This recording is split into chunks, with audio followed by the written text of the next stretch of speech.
The sirens wailed before I even registered the scream. Norah's scream, high-pitched, raw, and animalistic, tore through the peaceful illusion of our cul-de-sac like glass shattering on stone. Tara was on her knees beside her, hands trembling as she tried to cradle our daughter without touching her scorched, blistering skin. Nora's arms were bright red, her neck already bubbling, steam still rising off her tiny frame. I froze. I couldn't move. I couldn't think. For a moment, the world around me slowed, neighbors standing on their lawns with their mouths half open, phones in their hands, filming, whispering, but not one of them came forward. The EMTs pushed past me, dropping to their knees beside Nora's crumpled body on the grass. One of them called for a burn kit. Another opened a saline flush. Tara was sobbing, blood running down her chin from where she must have bitten her lip. Her cries weren't just heartbreak, they were guilt. She'd been standing right there. And still, she hadn't been able to stop it. Norah whimpered, a sound so soft it cut louder than her earlier scream. Her voice barely ever worked, but this pain had pulled sound from her anyway. She trembled as the medics cut away her shirt and poured the cool liquid over her raw skin. Her hands tried to jerk away, but her motor control was weak. Cerebral palsy didn't care about moments like this. Neither did Martha Kingsley. I looked up and there she was, standing on her perfectly clipped lawn, arms folded, wearing that pastel pink cardigan she always wore during HOA meetings. Her lips were pressed into a tight, false line of concern. Behind her, a stainless steel thermos still lay on the sidewalk, lid popped off, a faint puff of steam curling into the summer air. She ran into me, Martha said flatly to the officer who'd just arrived, her voice calm. I had tea. It was an unfortunate accident. An accident? I took a step forward, fists clenched. Tara caught my sleeve with her free hand and yanked hard, shaking her head through sobs. Not now. Not here. The medics moved fast. Norah was lifted onto the stretcher, an oxygen mask placed over her mouth. Even though she wasn't having trouble breathing, it was precaution. One of the paramedics turned to us. We need to go. She's going to need skin grafts. Level 2, maybe level 3 burns. We've got a team waiting at County General. Tara climbed into the ambulance beside our daughter. I didn't. I couldn't. Not yet.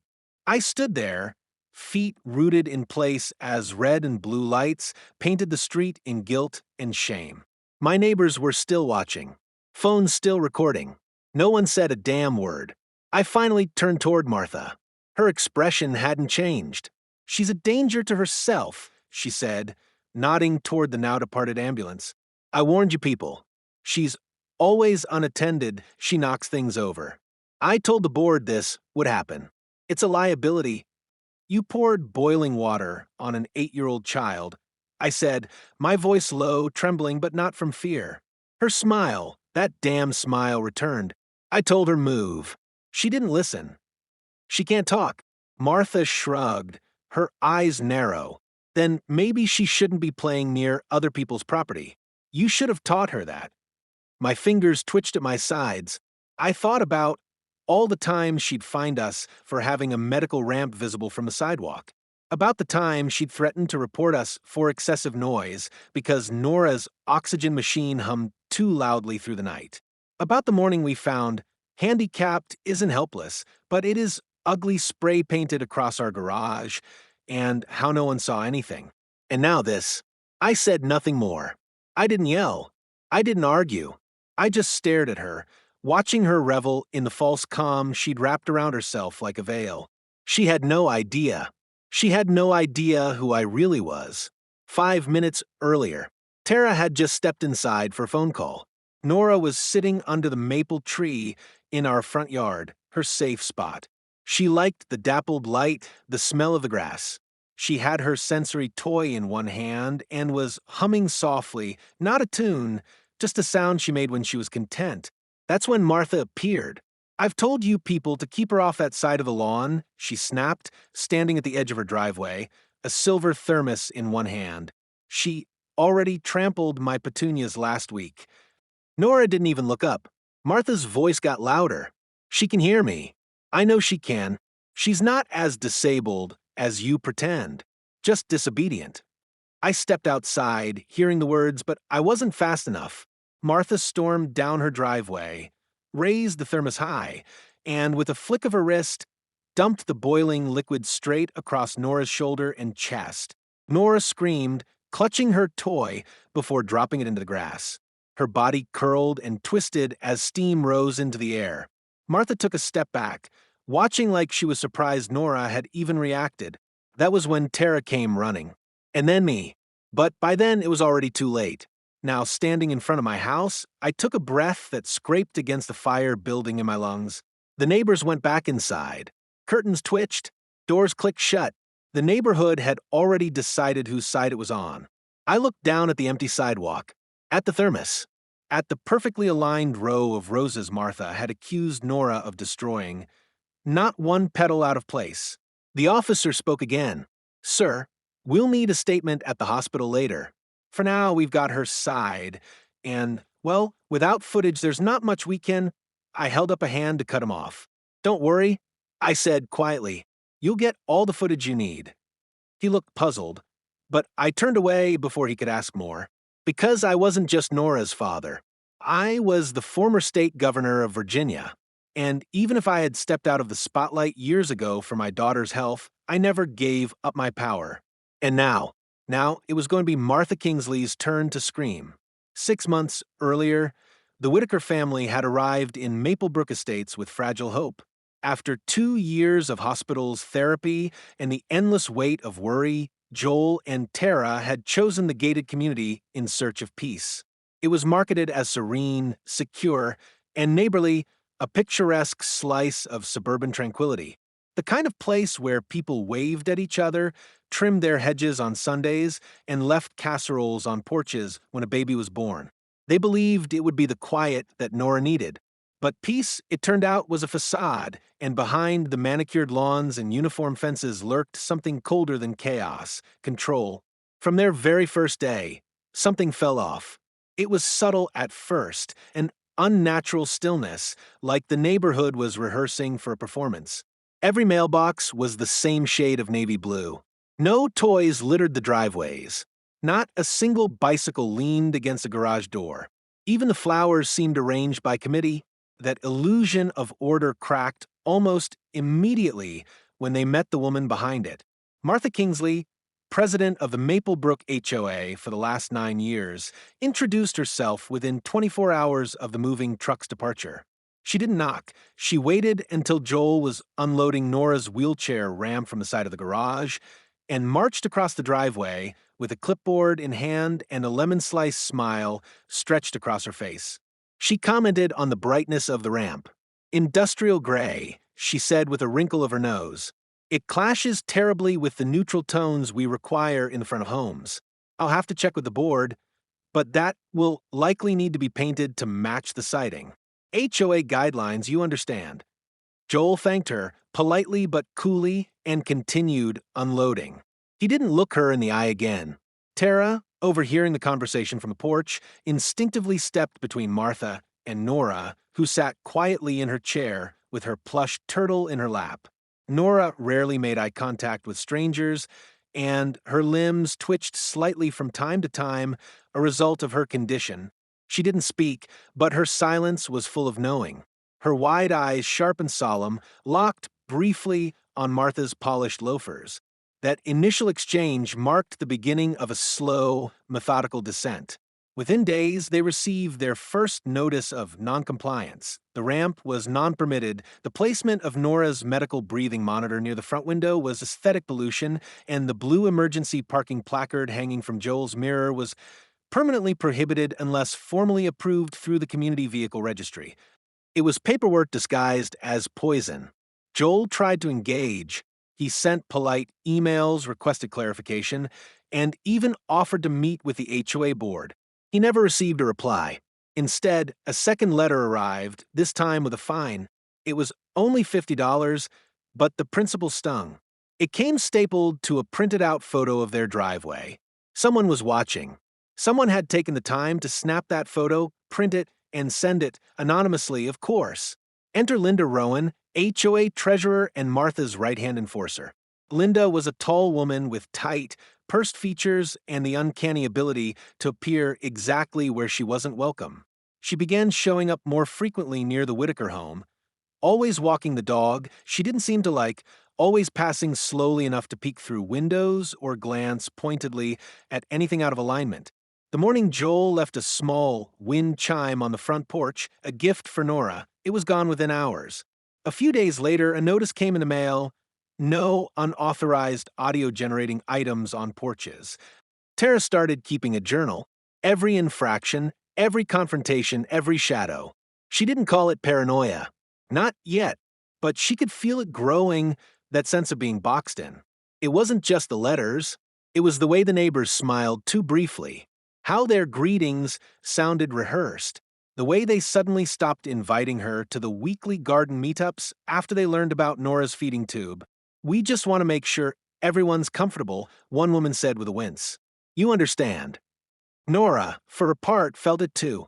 She started flinching when the doorbell rang, refused to sit by the front window where her oxygen machine stood. Once, she pulled the blanket over her head and rocked quietly after a stranger took a photo of their garage from a black sedan and sped away. Joel tried to protect her. He installed a camera above the garage and another inside the living room, aiming toward the street. But within 2 days, a letter arrived: unapproved security hardware visible from the curb. The fine was doubled for repeat violations. He removed the cameras. Then he installed new ones, smaller, hidden. He stopped asking for help. Instead, he began documenting everything. Martha Kingsley's harassment wasn't loud. She didn't shout, she didn't curse, and she never once directly mentioned Nora's disability in writing. But she didn't have to. She worked through systems, citations, code language, bylaws, community standards, all of it designed to grind families like the Whitakers down into submission. It was control disguised as order, a war waged through bullet points and board votes. Tara wanted to leave. Desperately. Every week she'd bring it up. "We'll find somewhere else, Joel," she'd say while folding the second warning notice of the week. "She's not safe here. None of us are." But Joel refused. He'd offer a tired smile, a promise that he was handling it, and then return his screen, scanning footage, cataloging dates and times. He'd been watching the neighborhood long before Martha realized it. He wasn't afraid of HOA bylaws or fines. He was building something, quietly, thoroughly, waiting for the right moment. Tara didn't know the full truth then, not yet. She didn't know that Joel had once governed over millions, that he had been one of the youngest state governors in decades, or that he'd stepped away from public life, not because he lost power, but because he had chosen fatherhood over politics. She didn't know that half the faces in the state attorney's office still returned his calls, or that 2 of his former cabinet members now held senior positions in the Department of Justice. What she did know, though, was that their daughter, was slowly shrinking under the weight of this place. Nora's smile, already rare, was disappearing. Her hums were quieter. Her sleep was disturbed. And that more than anything else made Tara question everything, even Joel. The day the letter arrived threatening legal action if they continued to alter visible home fixtures without prior approval, Joel said nothing. He just picked up the envelope, photographed it, filed it in a folder labeled HOA, evidence, and quietly sipped his coffee. What neither Joel nor Tara knew at that moment was that things were about to spiral out of control. The tipping point wasn't just the boiling water. It had started long before that, with a plastic smile and a clipboard, with a ramp that was too gray, with neighbors who looked the other way, with a little girl whose very presence was seen as a disturbance in a community that valued conformity over compassion. It wasn't about property values. It wasn't about rules. And it was never about Nora's wheelchair ramp. It was about power. It was about control. And for Martha Kingsley, it was about reminding anyone who didn't fit her mold that this neighborhood didn't belong to them. But what Martha didn't realize, what she couldn't have possibly known, was that she wasn't dealing with a helpless family. She was dealing with a man who had once commanded a state, a man who had mastered the art of strategy, timing, and silent retaliation. and most importantly, a father who had already given up everything once before and had nothing left to lose. It began with the tires. One morning, as Tara wheeled Norah out onto the porch for their usual early walk around the block, she noticed that something felt different. The chair was sluggish. Norah's head jerked slightly as the wheels struggled to roll. Tara glanced down and froze. Both front tires had been slit, thin, deliberate slices that no nail or rock could have caused. They'd only had that chair for 3 months. It was custom-built, imported, reinforced for Norah's weight and posture. Expensive. Essential. Tara's breath caught. At first, she hoped it was an accident, a defective tire, maybe, but when Joel came out and knelt down beside it, his fingers ran over the cuts like he'd been expecting them.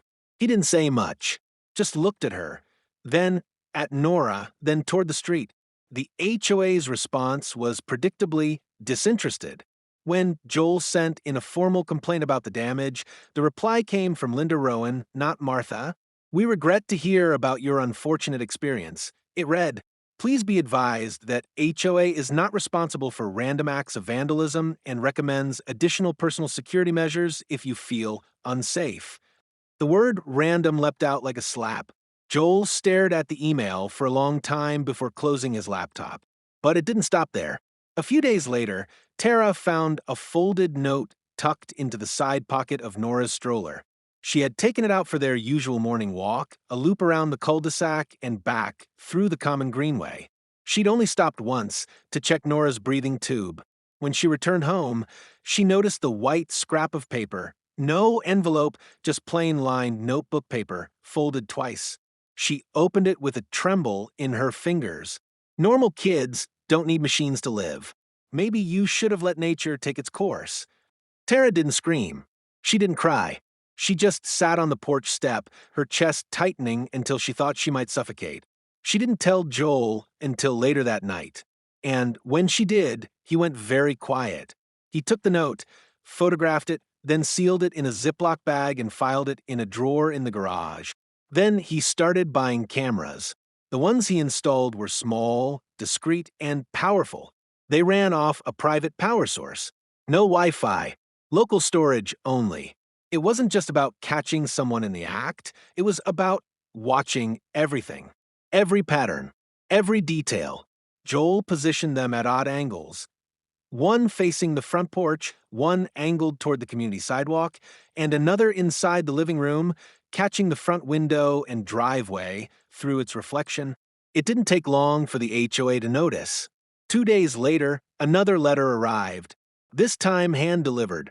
Linda Rowan stood at the door with a clipboard in one hand and a phone in the other, her lips pursed in a permanent sneer. "Mr. Whitaker," she said curtly, not bothering to greet Tara, who stood behind him holding Norah. As stated in the Maple Brook Residential Covenant, unauthorized exterior surveillance equipment is strictly prohibited unless pre-approved by the board. Joel didn't respond. He didn't move. He let her talk. Linda's eyes slid to Norah, who nestled quietly into Tara's shoulder.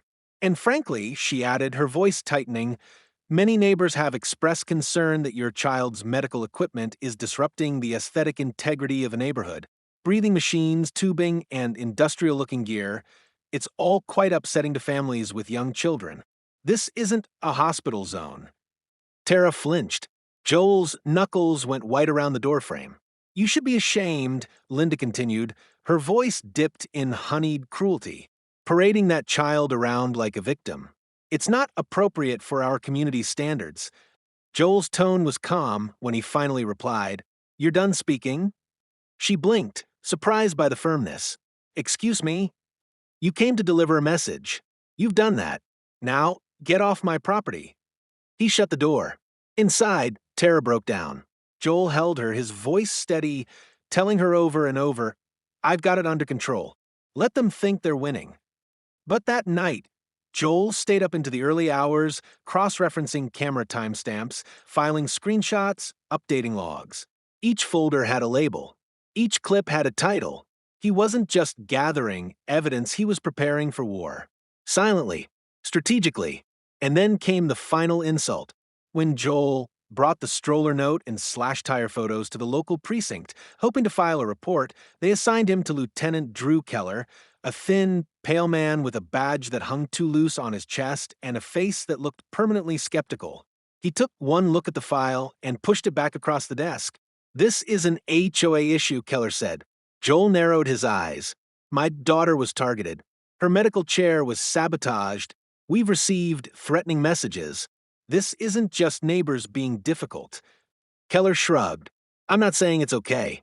I'm saying it's not a criminal matter. Not unless you can provide direct footage of someone committing the act.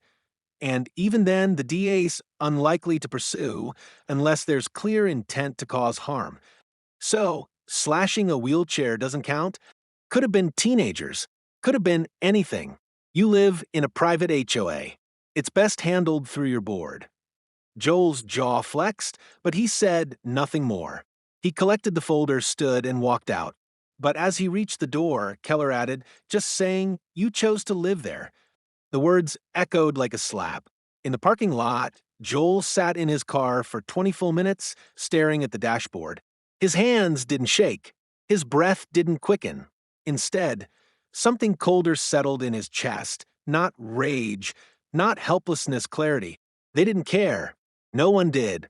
That's when he knew the only justice they'd ever get would have to be taken, not given. From that day forward, Joel didn't argue anymore. He didn't file more complaints. He didn't send follow-up emails or knock on office doors. Instead, he doubled his efforts, installed motion sensors, set up wireless mics, started tracing Martha's public records, HOA bank transactions, and campaign donations from her time on the local zoning commission. He began mapping relationships, who attended which HOA meetings, who seconded Martha's motions, who always backed Linda's complaints. He logged every car parked across the street for more than 5 minutes, every dog walker who paused too long near Nora's window, and every night after tucking Norah in, he reviewed it all with surgical focus. Tara watched the transformation in quiet awe. Her husband, once soft-spoken and exhausted from years of trying to balance fatherhood and grief, had shifted, not into anger, but into something far more dangerous, precision. Every move was calculated, every decision measured. He no longer spoke of fighting back. He just prepared. The neighborhood never saw it happening. They thought the Whitakers were retreating, that their silence meant surrender, that they were breaking under the weight of the HOA's pressure. But they were wrong. Joel wasn't bending. He was building.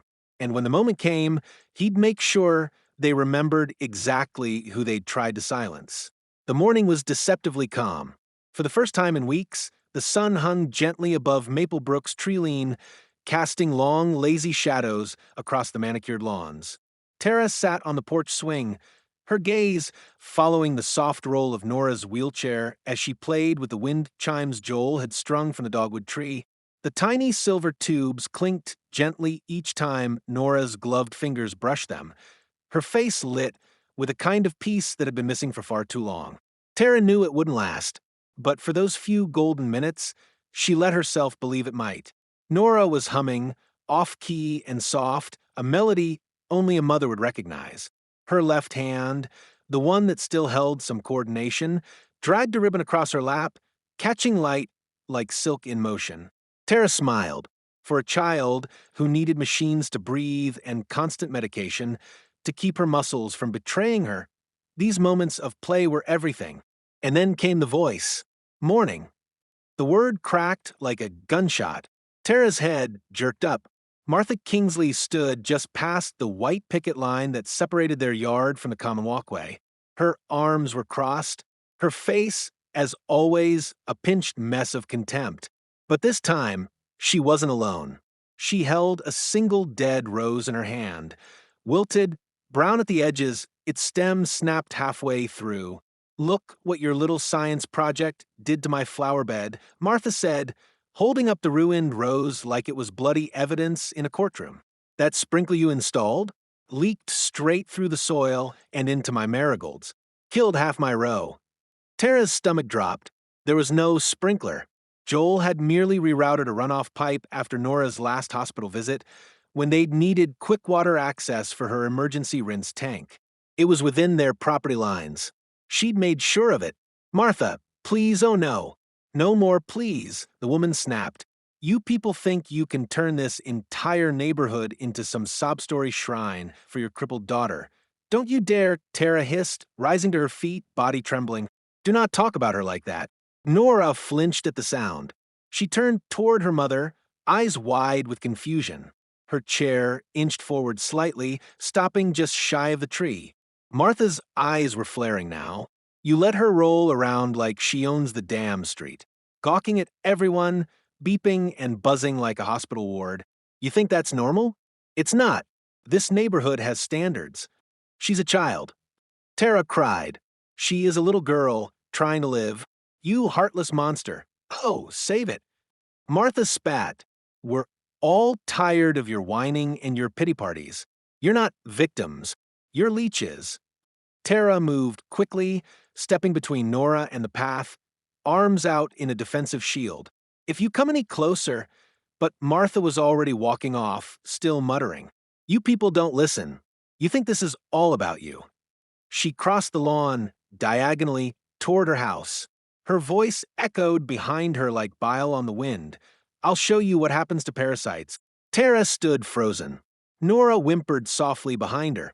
For a moment the air was still, too still. Then the screen door slammed across the street. 30 seconds later, Martha returned.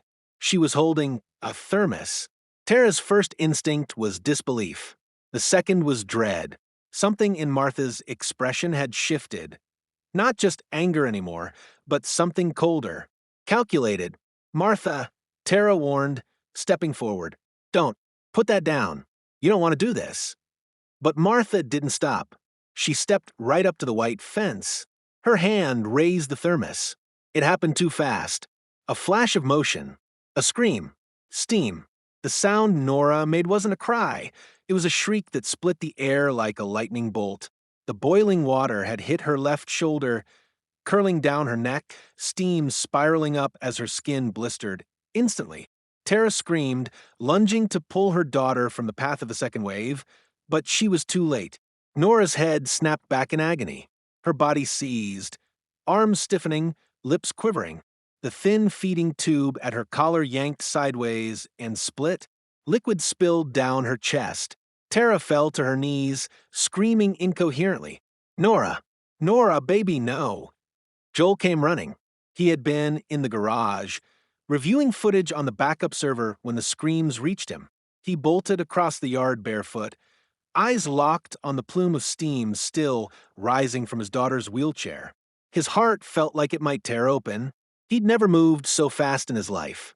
By the time he reached them, Tara was sobbing, cradling Norah in her lap as the girl convulsed, her breath ragged and wet. Blisters were already forming along her throat. The scent of burnt flesh filled the air. Joel didn't speak. He didn't cry. He simply lifted Norah into his arms and ran. They didn't wait for an ambulance. They didn't wait for permission. They didn't even look back. At the hospital, everything blurred. Emergency teams rushed Norah into the trauma wing. Burn specialists descended on her like hawks, cutting away melted fabric and injecting stabilizers into her forelines. Dr. Lena Cho, the only pediatric trauma specialist on duty, took charge immediately. Her voice was firm, sharp, confident. Tara clung to Joel's hand while nurses cleaned the burns. Hours passed in a fog of antiseptics, alarms, and the distant hiss of breathing machines. Finally, Dr. Cho emerged. "She's stable," she said, "but it's bad." Joel nodded once, tightly. "It was intentional," Dr. Cho added. "There's no question. The splatter pattern, the temperature, the placement, that wasn't an accident. Someone meant to hurt her." Tara broke again, shoulders shaking. Joel stared at the floor. "She's asking for you," Dr. Cho added softly. They entered the room. Norah lay there, swaddled in gauze, her eyes half-lidded for medication, but still awake. When she saw them, she tried to smile, the muscles barely responding, as if even joy hurt now. Joel leaned down, kissed her forehead, and whispered, "Daddy's here."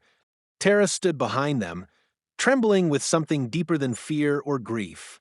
It was fury. outside the hospital room, Joel stood in the hallway alone for a moment.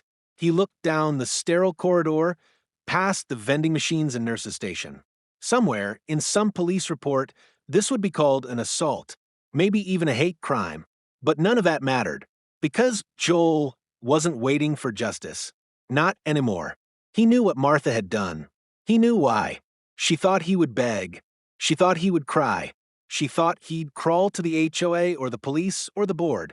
But Joel had never begged for anything in his life. And he wasn't about to start now. The silence that followed the incident wasn't peace, it was strategy. Martha Kingsley had vanished the morning after Norah's hospitalization. Her garden lights were off, her trash bins mysteriously emptied, and her car, the silver Lexus with the HOA decal, hadn't moved from the driveway. Tara watched that house like a sentinel, flinching every time a curtain twitched. But Joel? Joel was quiet. Too quiet. The kind of quiet that meant something was breaking loose inside him. 2 days later, Joel received a letter. It wasn't from the police or the DA's office. It was from the HOA. Cease and desist, unlawful harassment and defamation. Joel read the words slowly, then again, eyes narrowing.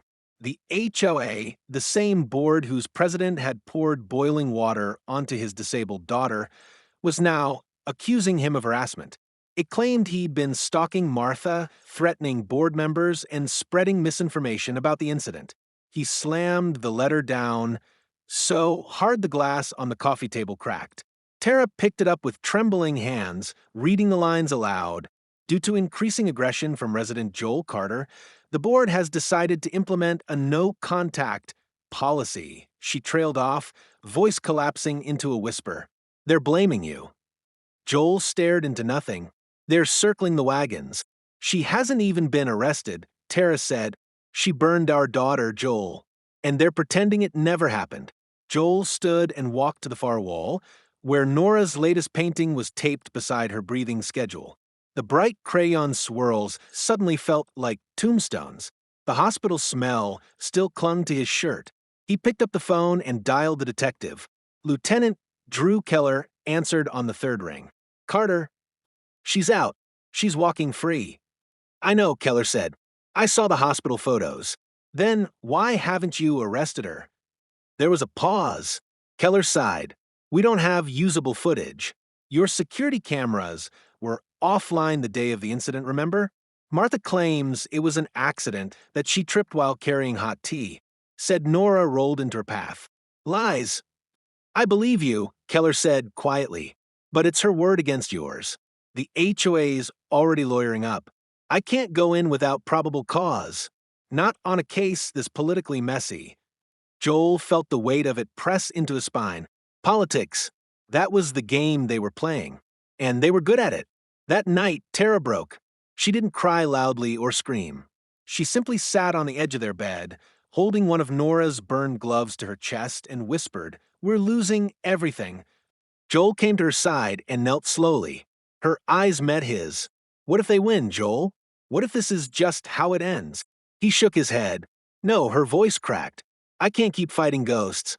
It's like they control everything. The HOA, the police, the neighbors, even the news won't touch it. They don't control me, he said. Not anymore. He stood and left the room. Later that night, Joel drove out of Maplebrook. No explanation. No text. Just the smooth hum of tires rolling through the moonlit forest roads until he reached a small diner on the edge of an old highway. One that hadn't changed since the day he used to walk its halls in press suits and state-issued leather shoes. Inside, the air smelled like burnt coffee and secrets. Joel walked to a corner booth. A man was already waiting there, gray at the temples, eyes like polished ice. He didn't smile, just nodded once. Governor Carter, he said. Joel sat down. Don't call me that. The man chuckled. You may have stepped down, but you'll never stop being a wolf. Especially not when they come after your pack. She's 9, Joel whispered, and she can't even move her neck anymore. The man's face darkened. You ready to stop playing defense? Joel didn't answer. Instead, he pulled the cease and desist letter from his jacket and slid it across the table. They're covering for her, Joel said, using board bylaws and legal loopholes. I need to know what I'm up against. The man read the letter, then tucked it under his coffee. I'll dig, he said, and when I'm done, I'll hand you the shovel. Joel looked out the window. The highway stretched endlessly beyond the trees. His voice was barely audible. They think I'm just a grieving father. You're not just a father, the man said. You're a former state governor. You appointed judges, rewrote zoning laws. You oversaw the DOJ's regional crime policy. Joel nodded slowly. It's time, the man said, to remind them what power really looks like. When Joel returned home that night, something in his walk had changed. Not hurried, not hesitant, calm, cold. He stepped into Norah's room and kissed her gently on the cheek. She was sleeping soundly, a cool mist from her vapor unit trailing through the air like breath in winter. Her skin was healing, slowly, painfully, but her spirit still flickered in the way her fingers twitched against the sheets, chasing dreams. Joel stood there for a long time, watching her. Then he turned out the light. Tomorrow, he would stop being a bystander. Tomorrow, he would go to war. It began like any other quiet morning in Maplebrook. The sun had barely risen, casting soft golden light over trimmed lawns and sparkling sprinklers. Birds chirped atop the HOA's recently approved ornamental birdhouses. But inside the Carter household, tension sat thick like fog. Joel had been up since 4 a.m., poring over documents, legal notes, and confidential reports provided by his old contact. Names were highlighted, money trails marked in red. He now had everything: evidence of backdoor HOA dealings, Martha Kingsley's prior sealed complaints, even footage from a neighbor's Ring camera showing her walking back from the alleyway after the boiling water incident. Covered in sweat, empty cup in hand, smirking. He had what the detective needed, what the courts needed. But more than that, he had what she feared most: exposure. And then it happened. At 9:13 a.m., as Tara was helping Norah with her splints, a loud pop shattered the silence. Not a firecracker, not a car backfire, a gunshot. Tara screamed. Joel was already moving, instinct sharpened by years in politics and pressure. He threw open the front door and ducked instinctively behind the porch column. There across the street stood Linda Rowan, HOA board secretary, frozen, eyes wide, holding a small pistol in both shaking hands. Martha Kingsley was lying on the ground beside her hydrangea bushes, blood pooling beneath her blouse. Joel ran toward the scene without thinking. Neighbors peeked through blinds. No one stepped outside. He dropped to Martha's side. Her breathing was ragged, blood foaming from a wound just under her rib cage. She was trying to speak, but her lips only trembled. Don't move, Joel said coldly, applying pressure with both hands. You're not dying on my lawn. Linda was standing a few feet away, still holding the gun like it was on fire. She was coming at me, Linda stammered. She had a knife. She said if I didn't stay quiet, if I ever talked to you, she'd cut my throat. I swear. She had it in her hand. Joel turned to look. There, under Martha's limp fingers, was indeed a small garden knife. But it was plastic, bright green, from a child's planting kit. Tara had called 911. Sirens screamed in the distance. Martha's eyes rolled back. Lieutenant Drew Keller was the first on scene. He pulled up behind the ambulance, his boots hitting the pavement hard. The moment he saw Martha lying in blood and Joel kneeling beside her, he cursed under his breath. I told you this would escalate, Joel growled. Keller crouched beside him. I never thought she'd go after one of her own. She was unraveling, losing grip. The HOA is protecting a psychopath. Paramedics were already at work, loading Martha onto the stretcher. One of them shook his head subtly. It didn't look good. Linda, meanwhile, had collapsed onto the curb, sobbing. She knew, she cried. She knew I was helping you. I gave Keller those documents last week. She found out. She threatened to hurt my dog. Said she had friends on the inside. Said she made people disappear. Joel stood silently, breathing deep, rage rising like floodwater in his veins. Later that evening, the HOA released a statement calling the incident a tragic misunderstanding between two longtime residents. They asked the community to respect the privacy of those affected. No mention of Norah. No mention of the boiling water. No mention of the truth. But it was already too late for them. The news stations had picked it up within hours. A disgraced HOA president shot on her lawn after allegedly threatening a whistleblower. Joel's old connections came alive. Local news, state outlets, even national watchdog organizations started sniffing. And this time they listened, because this time there was blood on the sidewalk. The very next day, Joel received a call from Lieutenant Keller. "She's awake," Keller said, "at County General. Not talking much, but she knows it's over." Joel hung up, grabbed his jacket, and headed to the hospital. Inside the ICU, machines beeped quietly beside Martha's bed. Her skin looked gray under the harsh lights. Tubes ran from her arms and nose. But her eyes, those cold, manipulative eyes, still held that old glint of poison. Joel stood beside her, arms crossed. "You underestimated me," he said flatly. She opened her mouth, but no words came out. "You burned my daughter," Joel continued. "You tried to erase the evidence. You had Linda threatened. You buried complaints. You twisted the board into a private militia. And now, look at you." Martha managed a faint sneer. "You'll never prove it," she rasped. Joel leaned closer. "I don't have to. You're already finished. Your people are flipping." Linda gave a statement. "Keller has enough to file charges. Norah's story is out. The public knows. And when the camera crews roll up your street, they won't see a leader. They'll see a coward." Her hand trembled. Joel took a step back. "This neighborhood will never be yours again." As he turned to leave, he paused at the door. "And Martha," he added without looking back, "you made one fatal mistake." She blinked. "You hurt my child." Then he walked out. Back at home, Tara was waiting on the porch. Joel sat beside her. Neither of them spoke for a long time. Norah was inside, watching cartoons with a blanket around her legs and her breathing machine purring beside her. Finally, Tara broke the silence. "Is it really over?" Joel didn't answer immediately. "For Martha? Yes. But for us? Not yet." She looked at him. "I'm going to clean this place out," he said.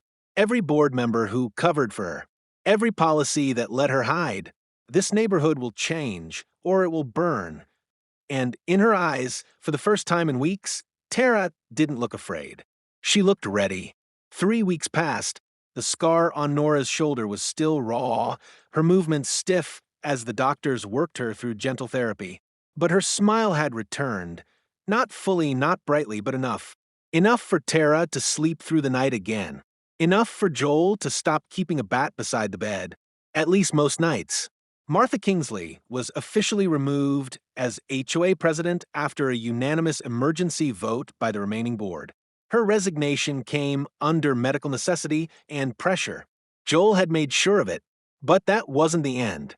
Because what lay beneath the HOA's flowery bylaws and polished newsletters was far more rotten than even Joel imagined. It started when Linda Rowan agreed to go public. She sat down for a recorded statement with Lieutenant Keller and a local journalist. Her voice cracked, but she told everything about the HOA's secret fund used to pay off whistleblowers, how Martha weaponized violations against minority families, how she manipulated board members with blackmail and veiled threats. The boiling water attack wasn't her first violent outburst. There had been others silenced, paid off, or forced to move. One of those victims reached out. A war veteran named Pete Alvarez. His autistic son had been harassed for making noise in the yard. Pete tried to complain. A week later, he was fined $1,800 for unauthorized flag display. The flag? A small wooden American flag hanging by the front door. Pete's home was foreclosed within months. Another was Sarah Nunez, a nurse who was penalized for parking in her own driveway after back-to-back night shifts. She tried to fight the ticket, and suddenly her trash pickups were missed. Then her mailbox was vandalized. Then her HOA dues were mysteriously marked unpaid, despite bank records showing otherwise. She moved out in tears. The pattern was chilling. Joel realized what they were uncovering wasn't just a rogue HOA president, it was an abuse machine. and Martha had been steering it with a manicured iron fist for over a decade. He brought the information to the state Housing Ethics Council. No one had ever brought them a case like this before, especially not from the inside, especially not from the governor. Lieutenant Keller leaned hard on the other board members, and under pressure, 3 of them cracked. One handed over login credentials. Another confirmed signatures on falsified invoices. The third produced an audio recording of a board meeting where Martha joked about boiling the problem down to silence, a sick reference to Norah's attack. But what Martha didn't know, lying pale in her hospital bed with security outside her door, was that Joel hadn't just been gathering evidence. He'd been quietly orchestrating her replacement. A neighborhood-wide recall election. A new board. New bylaws. New protections for residents. And at the heart of the plan, Joel's wife, Tara. It had been Tara's idea to begin with. If we just take her down, another like her will rise, she'd said one night while brushing Nora's hair. But if we change the system, we can make sure no one ever hurts someone like Norah again.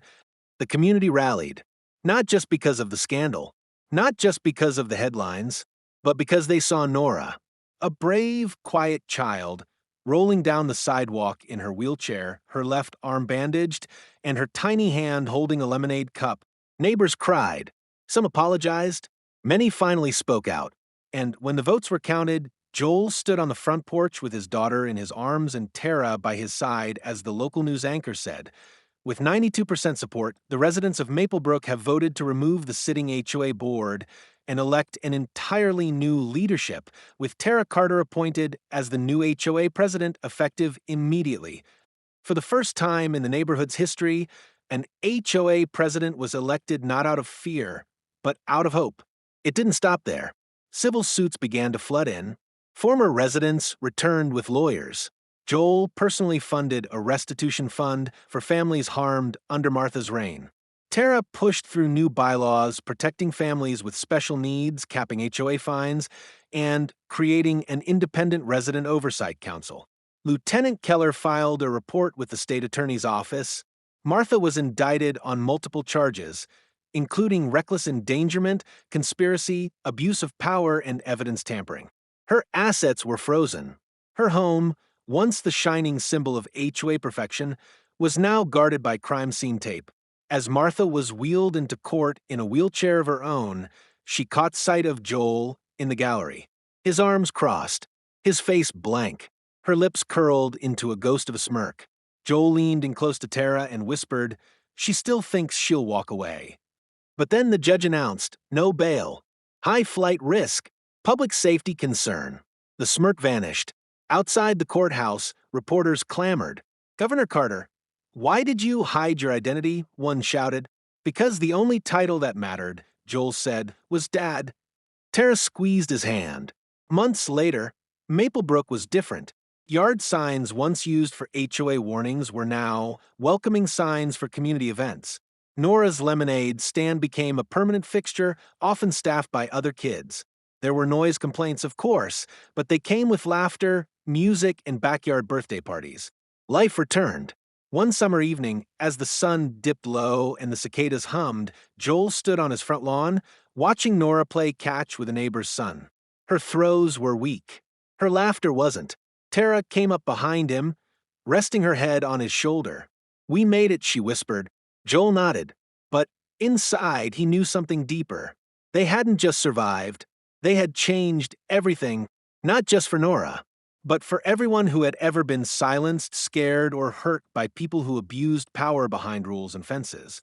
Because now those fences had gates, and those gates were open. The courtroom fell silent as the judge's gavel slammed down. With it, the fate of Martha Kingsley, once the untouchable queen of Maplebrook, was sealed. She sat slumped in her wheelchair, no longer adorned in her designer blazers or smug expression. Her once meticulous appearance had given way to hollow eyes and tremoring hands.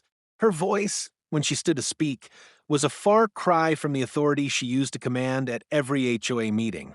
I accept responsibility," she said, her voice barely audible. "I plead guilty." Joel sat at the back, his fingers laced tightly together. He didn't blink. He didn't smile. The sentencing was swift. 15 years. Minimum security. No, early parole. The court called it reckless endangerment with aggravating harm. Joel called it mercy. She deserved more. But the true punishment wouldn't be prison. It would be the erasure of her name from every plaque, every board record, every HOA document she ever signed. What once defined her life would now be buried by her own misdeeds. "You burned my daughter," Joel had said at the victim impact hearing. "I'll burn your legacy." And he had. The HOA, once feared and ironclad, collapsed within a month. Following a joint investigation by the state attorney's office and the Department of Housing Enforcement, a judge issued an unprecedented court order, the full dissolution of the Maplebrook HOA. It was the first HOA in state history to be forcibly dismantled due to systemic abuse, fraud, and criminal negligence. The ruling became a legal precedent, shaking similar communities across the country. Homeowners began to question their own HOAs. Media outlets ran the story for weeks. The boiling point scandal, they called it. Talk shows invited Joel, but he declined. He didn't want fame. He wanted change.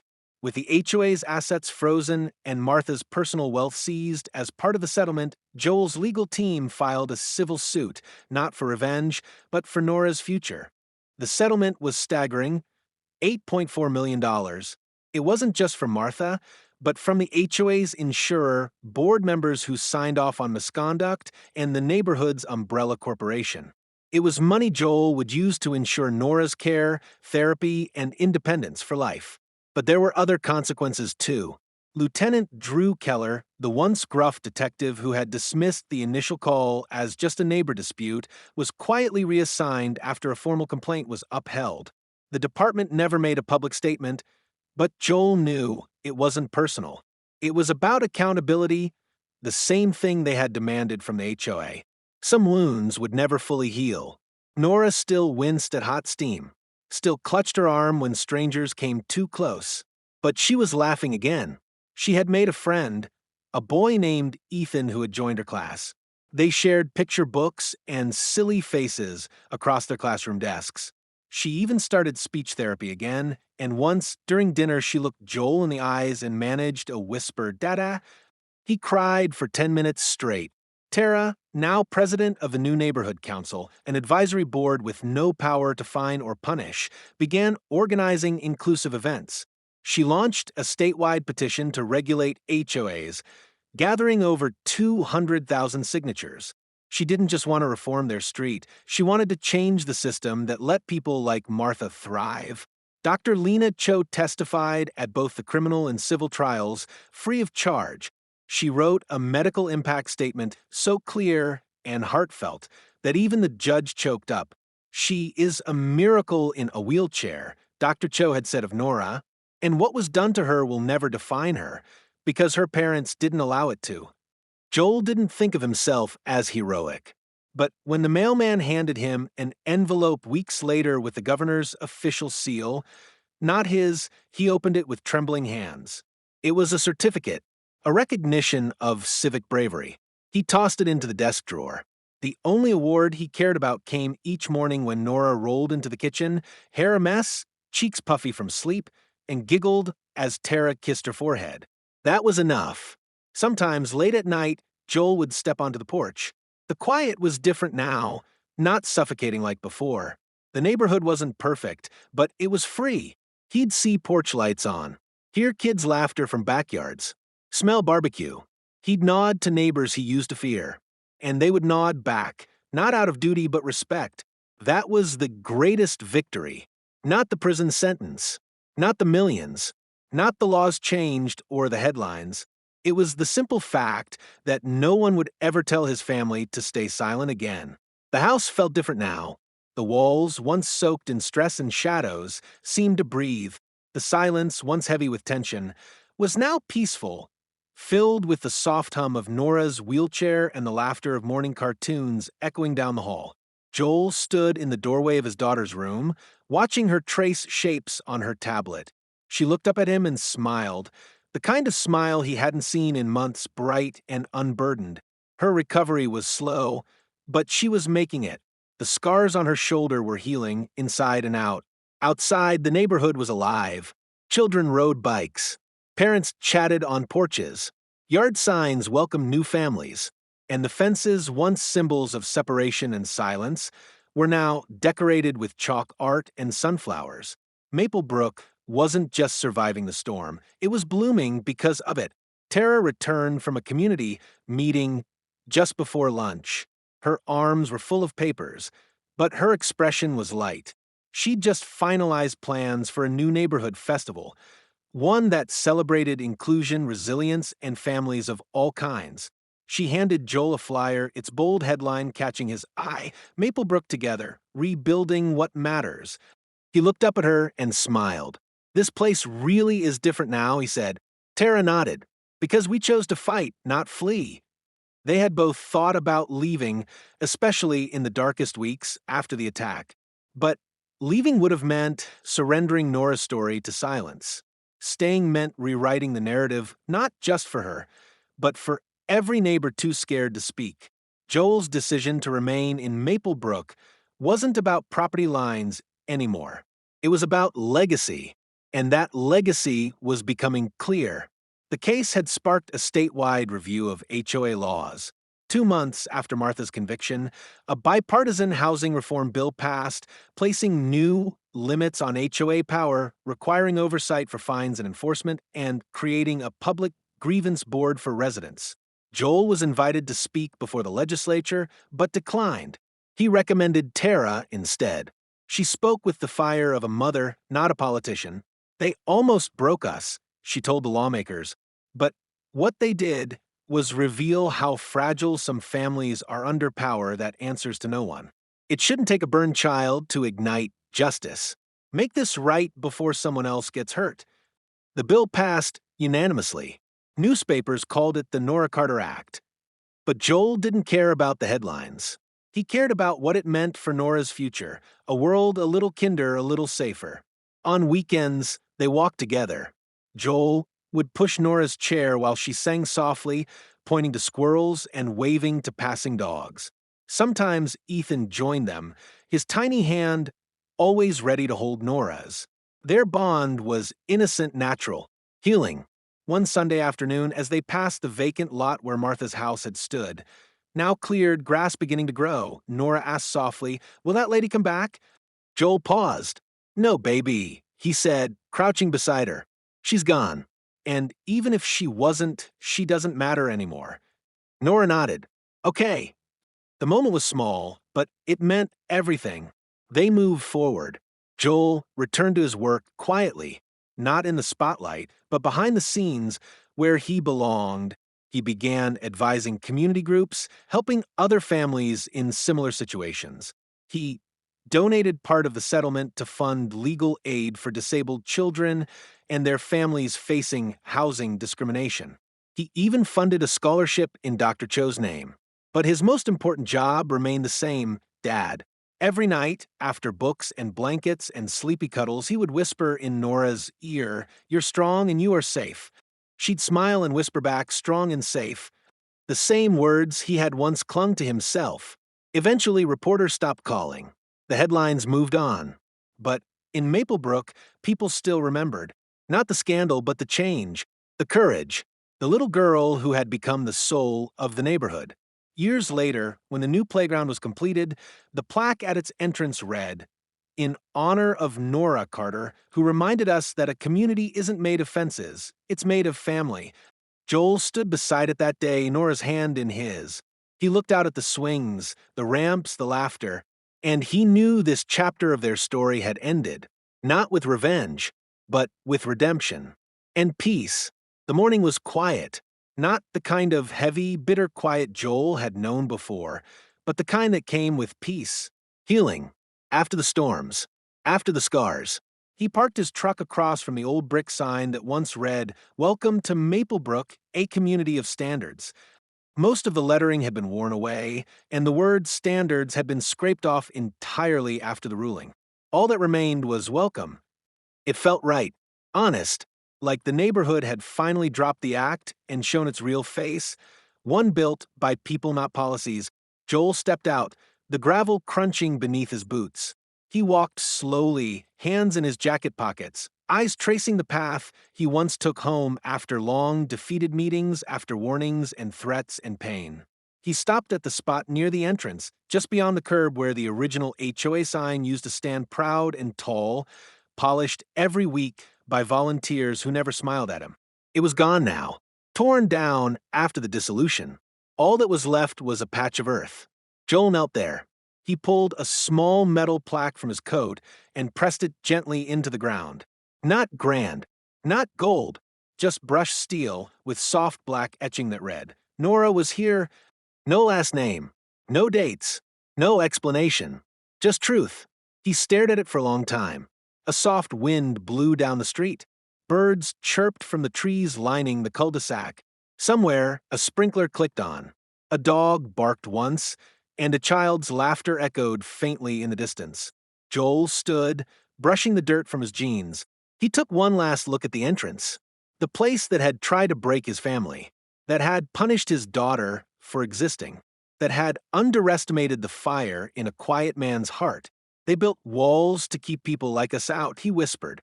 I turned them into doors. He turned and walked away. He didn't look back. Fade to black. Final line on screen, and she still is. If this story moved you, even for a moment, don't scroll away.